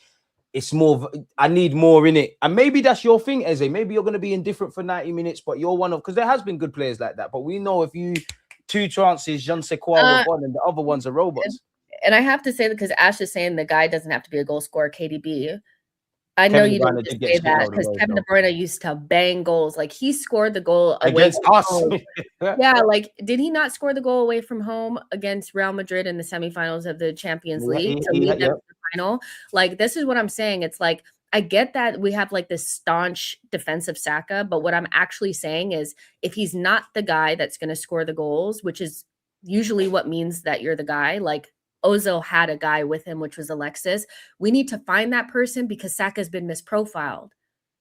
He's been misprofiled. He's not that guy. Like he's not the guy that's going to give us the goals as well. And we need that because we don't have somebody doing it. The next best person is Trossard. It's true. You know? But then deep it, because remember Saka's had injuries this year. Can we say he's not really doing this? I know I'm hiding behind stats. I'm being a bit. I know what you're trying to do. I get it. I see it. Because look at it, you know, look, just Mr. Gyökeres has got 5. Trossard's got 5. Eze and Saka are tied. Maybe we're being a bit harsh. Are we being a bit harsh? No, maybe. Bearing in mind, Eze got 3 in 1 game. Yeah, I just at the end of the day, we really need a guy. You know, and I've kind of always felt this way about Saka, but I feel like it's a lot. It's like we're trying to push him into a role that doesn't suit him as much. If he had somebody around him that could actually score the goals that he's creating, I feel like it would be a lot more synergy and everything would be a lot more balanced. But right now we need him to do both. And I feel like with him trying to force these shots and him trying to he's trying to force himself to do something that's not really in his nature. His nature is to create. He's a great crosser. He's a good chance creator. He puts the ball across the box really well, but there's nobody there. I think Donny wants goals. He said he speaks about Ronaldo. Arteta will always sits there and says the best players get X amount of goals. I think Saka wants to get them. Do you know what? You just made me realize again. Wants to and can are 2 different things. If Saka can't run a marathon, but can I? I don't know. If you work hard, maybe. Saka has shown me you can back goals. Saka showed me you could do a lot more. One thing I was going to say, and you made me remember, like this season, I have felt some of Saka's best games haven't necessarily had goals. Like I think Brighton definitely comes to mind. What was it? Fulham away comes to mind. Like he hasn't normally got that. If nobody can get, if Saka can't get goals, none of you can in an Arsenal shirt. None of you can, because he's done it for the last 3 years. You and Mr. Kai Havertz have been the ones. I see someone in the chat saying sell Saka. That's a madness, but I would never want to about Saka. I want to help him be in his best flow. Like his best flow, he needs to be creating for someone, I feel. And then he's still going to get goals, but I feel like when you're forcing it, it almost takes away the easy ones that you can get to because you're like so forced. Like I just want him in his flow state. That's all. That's a new word that keeps being said these days. Flow state. I think Arsenal always tweet that. Appreciate you for the super chat, Diallo. Man, you're far too kind. Miles and Ethan discuss. We've discussed Miles Lewis-Skelly, but I think he needs to stay. Wanyeri, I don't know if you're going to go on loan, but I think there's hella logic with that. Where are you at with that, Jess? I mean, listen, Miles, if you're watching him play, there's no real there's no real, you shouldn't really have a question on why he's not playing over other people. I think his performances are saying all they need to. He's a good player, but he's struggling. So there's that. Ethan, you bought Madueke and we bought Eze, and people still expected him to get the same amount of playing time that he wasn't even supposed to play last season. We were just so destitute that we needed someone. So their playing time has been affected, and it just is what it is. But there'll be a time where we need them, and they'll perform. I know they will, but to me, it's not really that big of a deal. That we're not going to sell them to Man United and Chelsea, guys. Relax. Like, it's not going to happen. And if you know what, and if we do, as long as they got the bread in it, which I'm just trying to piss people off. My last question for you, Justin. We can't not talk about Declan Rice's knee injury, man. Is there any, like, how concerned are you about this? I don't want to panic. I know Arteta, even though he doesn't always tell us the truth, probably has a press conference going into Bournemouth. We know we got Liverpool next week. You indirectly asked me that question in which we started talking about Kai and that. Talk to me about Rice's knock, man. I mean, he said his knee's fucked, apparently. It's terrible. I hate this lip reading bullshit, but at the same time, it's just like, let me live in bliss of not knowing what the fuck is going on. Stop reading lips. I see now the TV channels are, actually panning onto the players and sticking right on them when they go down and saying, what do you think he's saying? He's doing this. Maybe that means that the shut up. Let me just pretend like nothing is going on. But the fact that we haven't really heard anything, it's probably not good. A knee, anything is probably not good. And I think they're more quiet when it's worse. I think when it's kind of whatever, they kind of give you oh, it's going to be, Look at when the news came out. You're right. But they just kind of said, he's out, da-da-da, and then that was it. And now we haven't heard anything. So, yeah. But hearing knee doesn't sound great, but I mean. I think it's better than what I thought, just, if it is just swollen and that. Because I'd rather hear that than ligaments. Because that means we just have to wait for the swelling to go down. I'm not a physio, granted, but I didn't want to hear ligaments and all of these things. And you know what? To be fair, I'm quite illogical. When I saw the Rice news, I got scared. I was panicking like everyone. You said it there as well, yeah. Why I get a bit more shook is, obviously, we played Brighton on a Saturday. This came out on the eve of the Villa game. That's come out to us now. If the Athletic or whoever broke the news got it then, when did this actually become clear? That's where I start to get nervous. And then you throw in, you can never do, Arteta's a liar, innit? Like all managers. He'll make you believe someone's going to be there, then they're not going to be there, then they are. He always, do you know what as well, just when he says this, it's going to be short term, I get shook because I'm sure you did that with Mascara. I'm sure you done that with Saliba. And here we are, innit?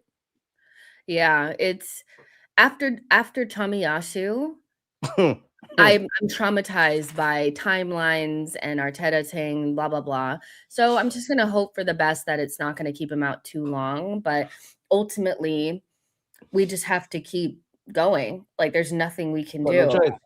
Yeah, we just have to, live through it. But not having Rice is significant. And we will have lost every significant player at that stage. Rice was kind of the last one. Havertz, Rice, Saka, Magalhaes, if I said that, Saliba for Timber, and Magalhaes, yeah. We will have pretty much lost everyone.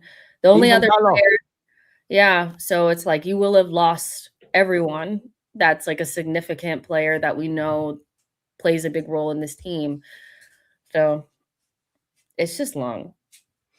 He got the kick early on in the Brighton game. I mean, some people say he got it in minute 62 and you can see him doing that. I don't know, man. But as Jesse's saying, for me, injuries happen. It upsets me. We have to just get on with it. We've got no choice in it. We're in January, man. Love for the super chat, though, Diallo. Jess, what was the last bit of content that came out on your YouTube channel? Literally my vlog from the Nike thing. Check that out. I'm gonna watch that after this then. Yeah, that's something to watch. But I did a post match after the Carabao Cup because my head was on Pluto. But I'll let you guys know time I do something because it's just been a lot. Actually, I'll be on Turkish's channel at 10 p.m. your guys' time. So I think we're doing some sort of stream. I don't know. Somewhat? Huh? What did you say? Somewhat? A stream on Turkish's channel. I really don't know where to find. Huh? So they know where to find you, innit? Yeah, they do. Yeah, It's like, no, it's like the comment section is so funny. Listen, the comments make YouTube, man. Like, I think we've got a decent community over on your YouTube channel and mine, but every now and again there's some weirdos, man. But you know where to follow, Jess. Hopefully we win against Bournemouth and Liverpool. And you know what? I mean, if we don't win the league this season, I don't know when we will. But Jess, I've kept you far too long. It's always a pleasure to have you. Any last words? No, come on, you Gunners. And congratulations on everything you did in 2025. And I'm sure don't make me cry, auntie, man.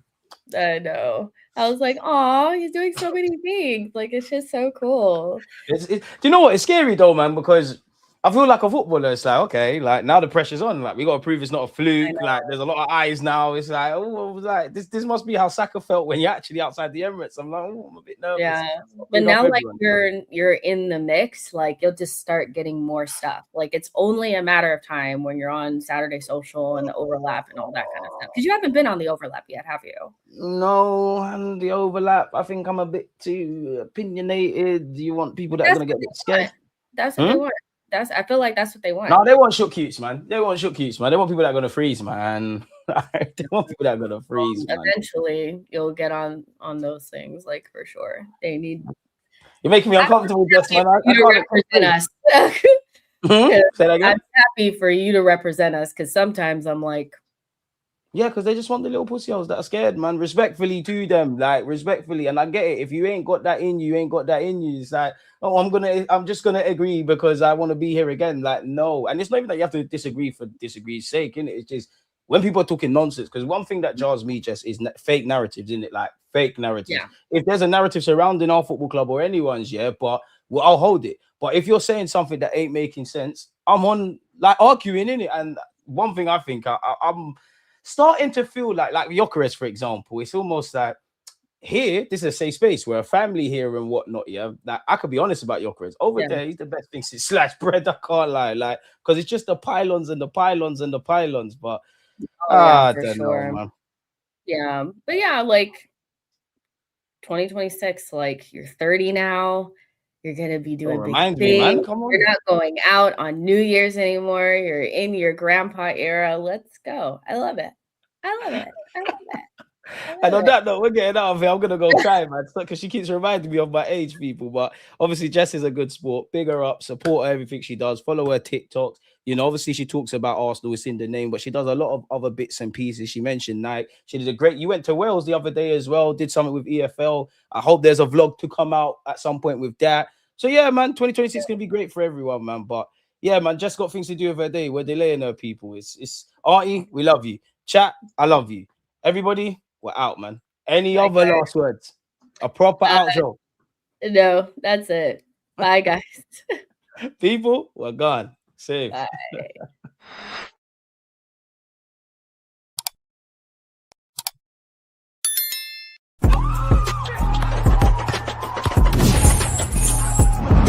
With that uncle, bro. Who's your uncle, blood? I don't know you, man. Now, big up the